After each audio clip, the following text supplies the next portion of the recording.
no country is self-sufficient.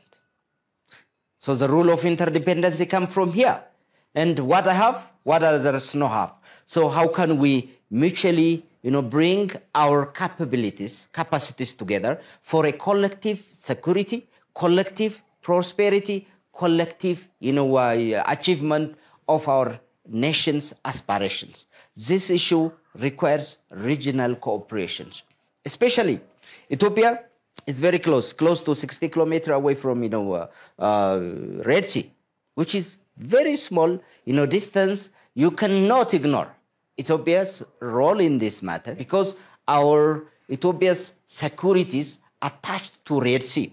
Then how can we achieve? Ethiopia has got, as a founding member of IGAD, we're working with the IGAD member. We have a special envoy on this matter who deals with, associated with, this maritime-related security matter. And so that collectively countries address concerns together. So Africa needs, maritime security policy as well, a strategy. How can we defend not only, also regional integration, also how can we maintain Africa's maritime security along these areas? So Ethiopia is working closely with its neighboring country. Also, this issue strategically need to be dealt at African Union level so that we are working in these like-minded countries and other associations to ensure the peace and the stabilities and maritime threats and securities in the region. Since that day the Prime Minister came to the helmet of Premiership, this issue became a national agenda. It is also a necessity of Ethiopia's, which determines a national interest plus our national existence also. So, access to Red Sea plus Nile issue is an existential matter for Ethiopia, as the Prime Minister have said. What it symbolize? So imagine now, why American, Chinese, other countries, including them, around 11 have got military bases in Djibouti. And while we are a neighboring, 95% of Ethiopia's import is done through Djibouti. Something has happened in Red Sea again, which blocks us checkpoint. So the only way that to ensure our existence is having access to seaport. So it is an existential matter. We have priority to our neighboring country. Anything happen inside our neighbor directly has an impact on our existential matter and also peace and prosperity matter. So then, the second point is regional integration also. So we need to give what we have and take also what they have. So we create a kind of ecosystem where everyone gets benefit from one another. So from this point of view, so what does this MOU mean and significance it gives to Ethiopia and Somaliland? Number one, it achieves the aspiration of Ethiopia and Somaliland for so long. One aspiration of Ethiopia is also to live in peace with its neighbor. Through a matter of discussion, dialogue, negotiations, Ethiopia has given a call since, the Prime Minister has come to our neighboring country.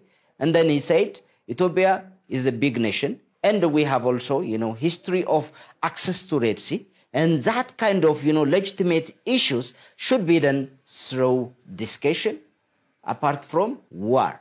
And then he presented this case to all of our neighboring country, where he meets his first move is toward, neighboring country where, this matter been in discussions. So what Ethiopia can gain from this one, from an economic term? If you look in the global trade route, a country who has a port, simply by having a port, they have, get GDP of 1.5 greater than the countries who doesn't have, sea access. Country without port, 20% of them, they're less export and also less import, less export. So one thing, another thing is transportation.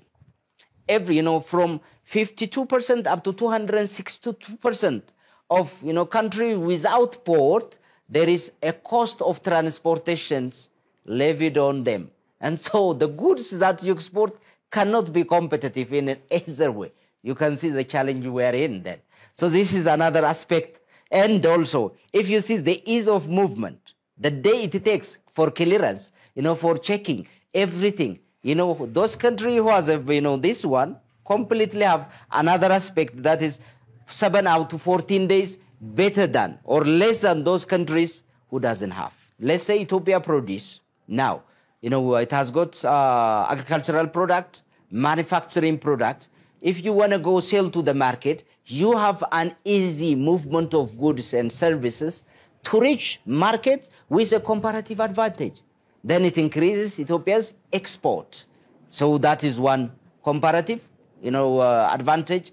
Price comparative will rest with others. The second also, what it helps Ethiopia is, it will also create job opportunities. Especially, let's say investors will come, always when we are abroad, what they ask is, which port they are using? You don't have your own port.